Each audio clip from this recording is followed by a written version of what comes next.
This is Inga from the Healing Revolution. Today I want to talk all about blocked emotion. As empaths, we often feel like we feel too much. And so when there's just so much to feel and we feel so sensitive, one of the quite obvious things we might do is just block it and numb ourselves from it. And so, in a lot of ways, that's just the reality for a lot of us, just what we need to do to get through a day. But when that piles up, when all of these emotions get stuck, and emotions, I like to see them as energy in motion. And now we're stopping them, we're blocking them from being in motion. We rob ourselves from that sense of aliveness that comes from letting everything move freely.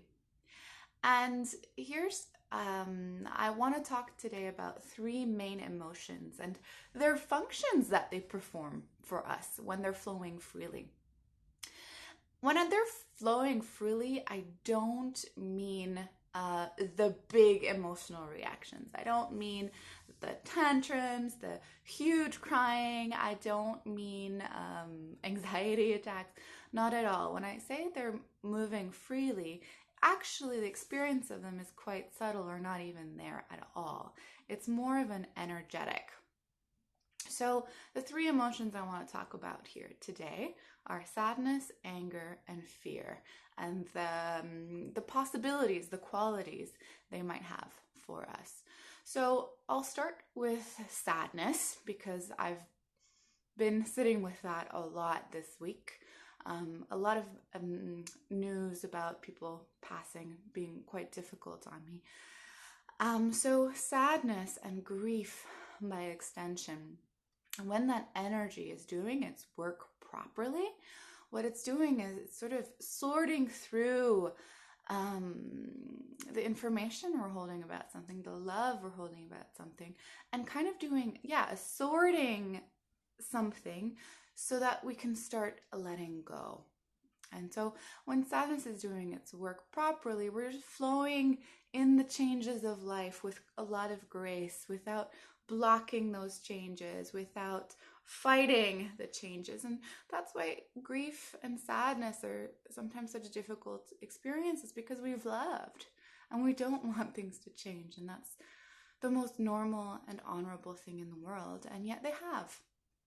And so allowing grief and sadness to do that work is maybe starting to accept that things have changed, to let them percolate on the inside. And the energetic, often sadness and grief, is an energy that goes down. So the energy, as it finds what there's needed to let go, goes downward into the earth.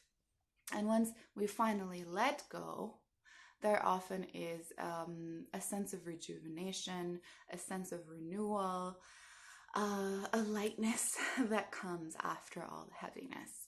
So if you're going through that right now, you might just entertain that idea of letting the heaviness be heavy enough to fall through. The next one I'll talk about is anger.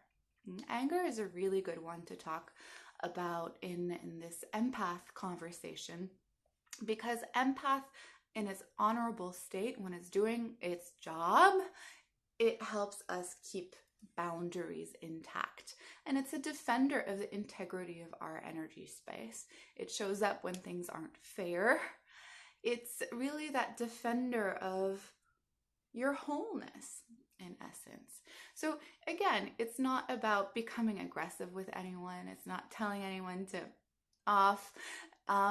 It's not about that at all. Actually, when anger is doing its job properly, that all feels quite easy. We kind of really move through the world respecting ourselves and others as well.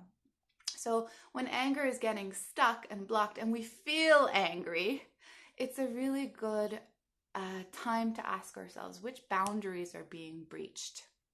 Where is there a sense of unfairness? And then once that information comes to you, you can respond to the awareness in a very mature, responding way, kind way as well. Knowing which boundaries need to be reasserted, you can then communicate that in a way that is kind yet firm. So that's about anger.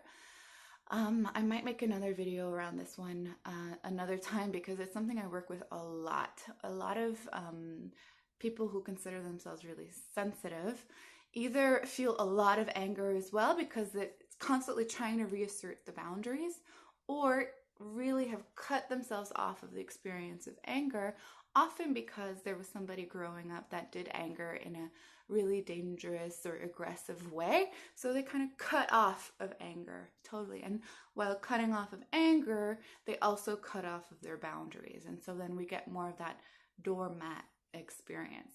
So this is just a way to think about these things. The third emotion I want to talk about here is fear.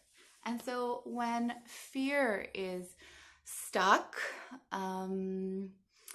it becomes really hard to sort of see what's real and what's the fearful message, the alarm system going on the inside. But when it's free flowing, fear actually allows us to pay exquisite attention to what's around us. It's a beautiful awareness, actually. An example of this is when you're sort of learning to drive a car.